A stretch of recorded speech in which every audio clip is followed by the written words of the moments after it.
As transformadas, então, elas dão ao profissional que sabe utilizá-las uma nova visão.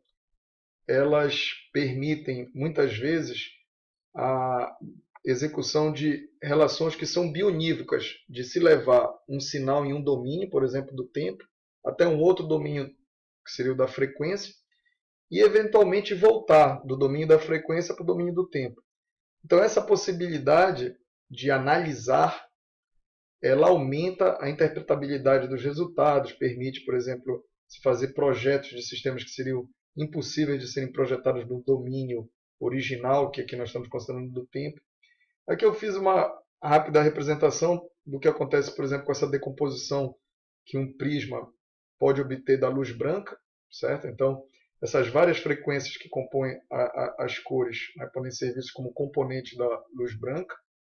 E como se a aura, por exemplo, também, né, de uma pessoa fosse uma visualização nova. Então, eu vou usar um código que tem disponível aqui nesse link da Georgia Tech. Esse código, com esse nome aqui, então, basicamente, ele é uma demonstração da série de Fourier.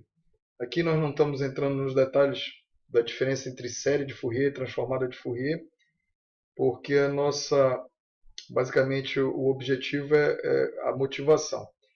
Mas, pulando então esse detalhe, vamos só ver como é que se interpreta o resultado de uma análise de Fourier. Esse daqui é o sinal original, é uma rampa, tá certo? Eu escolhi bem aqui, com esse período, que no caso aqui é de 10 segundos, ou seja, ela se repete de 10 em 10 segundos. E o que eu vou fazer é obter a transformada de Fourier, fazer a análise desse sinal, ou seja, na análise a gente decompõe o sinal, obtendo então os coeficientes.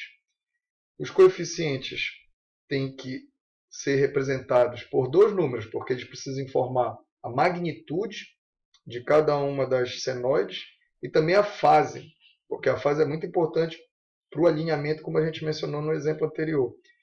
Então, a combinação da magnitude e a fase provém então esse número complexo, e esses dois gráficos são chamados de espectro.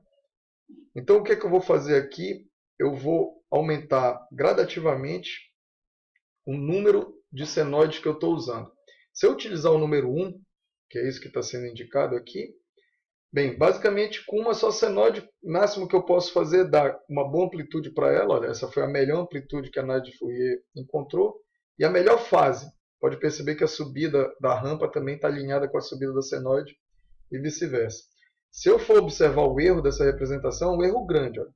Esse erro aqui, basicamente, ele é obtido subtraindo a rampa original com o sinal sintetizado. O sinal sintetizado em vermelho está sendo obtido a partir de um único coeficiente, e aqui 0,3 é a magnitude, e a fase dele aqui é o menos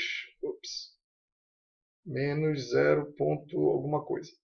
Pois bem, eu não vou explicar agora o uso de frequências negativas, tá certo? Isso pode parecer contraintuitivo nesse momento, frequências negativas, mas isso vai ficar certamente mais claro quando vocês estudarem esse assunto.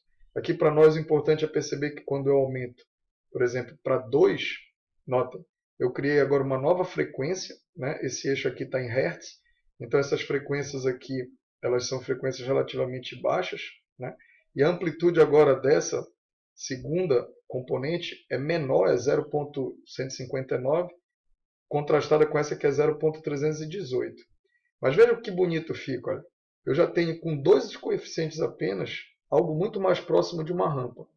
Porque não deixem de perceber que as senoides elas não são da mesma amplitude, aqui como o espectro está mostrando, e a fase delas também é uma coisa que a maravilhosa análise de Fourier provê, porque elas têm que ser ajustadas para que sejam somadas corretamente, né? De tal maneira a prover esse pico. Quando a gente vai para o terceiro coeficiente, a aproximação fica melhor, para o quarto fica melhor ainda, e assim por diante.